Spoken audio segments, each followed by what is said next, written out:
So yun guys, what's up mga katigman? So another day, another food vlog mga idol. Yan, bagong bukas na silugan dito sa San Pablo City mga idol. So yan guys, eto, kung nagsasawa na tayo doon sa mga typical natin mga silugan dito sa San Pablo. Guys, merong bagong open dito sa Balagtas Boulevard lang po ito. Dito po sa tapat ng Motonek. Yan. So madali naman mo siya makita kasi ang ganda ng lugar niya.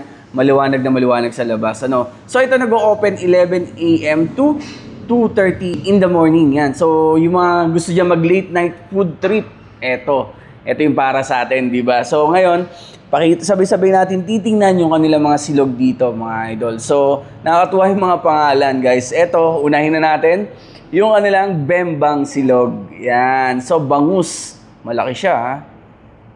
Bembang Silog. Tapos ito yung typical nilang top silog. Yan. Tapos ito, duck silog. Yan, malaking hotdog. O Hungarian na yata to. Pwede ka mamili kung 1 piece or 2 pieces, di ba? Tapos, jute silog. Yan, cheese dog. So, kung may ducks, meron ding jutes, no? So, meron din silang mga pasta, mga idol. So, meron silang spaghetti at saka carbonara, no? At, syempre, maghahanap tayo ng pansit. Pansit Canton. Yan. Ito yung Mark's Pansit Canton Sotanghon. Yan. Hindi pala Canton. Mark's Pansit Sotanghon. Yan. O, masarap po. May mga, sa ibabaw, yung atay balunan. No? So, favorite ko yung balunan kasi sa pansit, masarap yun. So, umpisa na agad natin sa kanilang silog. Yan. Yung kanin muna. So, kumbaga, huhusgahan natin yung kanin nila, no? Kasi dapat kapag silog yung kanin, malasa dapat, iba. Simple lang po yung lasa, mga idol. Parang asin, toyo, ganun lang. Kumbaga nagpaalat lang. Wala siyang ibang ingredients kundi bawang. So, pasok na pasok to sa panlasa natin, di ba? Yung mga simpleng sinangag lang, di ba? Kasi syempre, ang isa pa din maganda doon, yung kasama nilang Hungarian. Yun.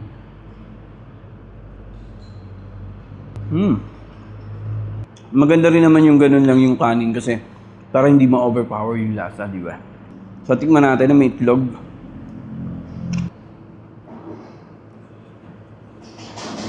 Nice. All day breakfast. All day silog dito, di ba? Sa Kasuko. So, tikman naman natin yung kanilang tapa.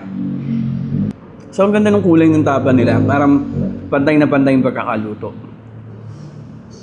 Ang lambot. Dapat kakadambi pa lang sa bibig ko. Kaya ko na siyang lunukin sa lambot. Nice, ha?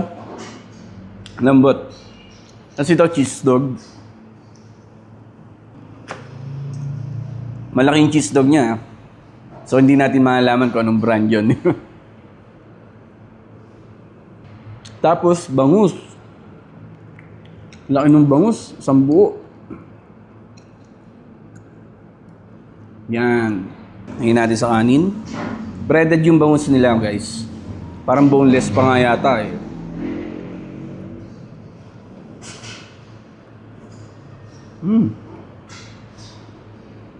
Quality. So, yun guys. Habang nagbablog ako ngayon, kinig na kinig ko yung nagsasangag. Kumbaga, sinasangag talaga nila yung kanin sa wok, di ba? Kasi yung ibang sinangag, parang nilagyan lang ng garlic eh, di ba? So ito, talaga sinangag nila, no? Punta tayo sa kanilang pansit. Yan.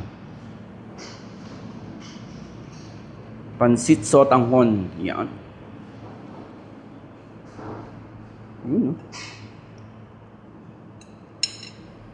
no? Masarap kasi may pangalan yung kanilang pansit.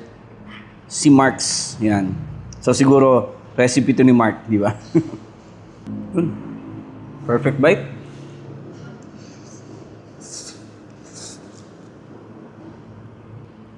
Ganda ng lasa. Masarap. Sarap yung pansit. Parang bagay na bagay dito sa silog. So yun guys, bukod po sa silog, meron silang mga pasta dito. Ito naman carbonara. Yun. Parang ito, kung kailan mo orderin, saan nila gagawin, di ba? Carbonara.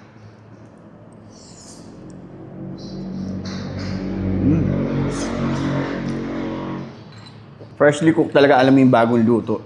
And syempre, meron silang spaghetti. Yan. So, ang pangalan naman nito, TJ's Creamy Pinoy Spaghetti. O, di ba? May pangalan din. Yung carbonara, ang pangalan, si Cheese Creamy. So, hindi ko sila kilala, pero may mga pangalan. Siguro mga specialty nila yun. So, ito ay TJ na spaghetti. Yun. Yung mga typical na spaghetti na Pinoy style. Yan. Ito yung gawa ni TJ na spaghetti. So, yun. Ang mga drinks nila dito, guys. Mga fruit soda, oh. 4 na flavor. Lychee, blueberry, mango, green apple, tsaka passion fruit. Yan. So, available din yan dito, mga idol. So, ang fruit soda, masarap yan pag mga food trip, diba? Yan.